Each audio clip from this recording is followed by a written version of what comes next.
గోవాలో నిన్న రాత్రి నైట్ క్లబ్‌లో సడెన్‌గా సిలిండర్ పేలిపోయి దాదాపుగా 23 మంది చనిపోయారు. అంతేకాకుండా కొంతమంది టూరిస్టులు కూడా అందులో చనిపోయారని చెప్పేసి చెప్తున్నారు. ఇది ఎంత ఘోరమైన సంఘటన. గోవాకి దాదాపుగా నార్త్ గోవా అంటారు. అక్కడ నైట్ క్లబ్ కల్చర్ ఎక్కువ. పగలెవడో తిరగడు. రాత్రిపూట మాత్రం అన్నీ తాగడం, ఎగరడం, తందనాలాడటం. ఈ నైట్ క్లబ్ కల్చర్‌లో ఉండేటువంటి కిచెన్‌లు గానీ, హోటల్స్ గానీ ఇరుకిరుకు సందుల్లో పెడతా ఉంటారు. అక్కడ లోపల ఎటువంటి నాణ్యతలు మెయింటైన్ చేయరు. ఆ వచ్చి పనిచేసే వర్కర్ కూడా ఎవడు ఎక్కడి నుంచి వస్తున్నాడో, ఎవడికి ఏం హ్యాబిట్స్ ఉన్నాయో, వాడు తాగున్నాడో, పాన్ పరాగు తిన్నాడో, ఏ స్థితిలో ఉన్నాడో ఎవరికీ అర్థం కాదు. అక్కడ ఎవరు ఏ మిస్టేక్ చేసినా మిగతా వాళ్ళ లైఫ్‌లన్నీ పోయినాయి.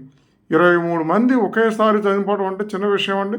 దానికి కారణం ఎవరి నిర్లక్ష్యం? నిర్వాహకుల నిర్లక్ష్యమా? రాష్ట్ర ప్రభుత్వ నిర్లక్ష్యాలా? లేదా వెళ్ళిన యాత్రికుల నిర్లక్ష్యాలా?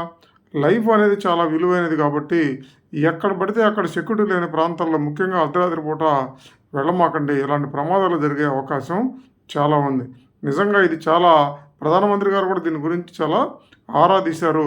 వీటి మీద జాగ్రత్తలు తీసుకోవాల్సిందిగా సూచనలు చేయడం కూడా జరగడం జరిగింది.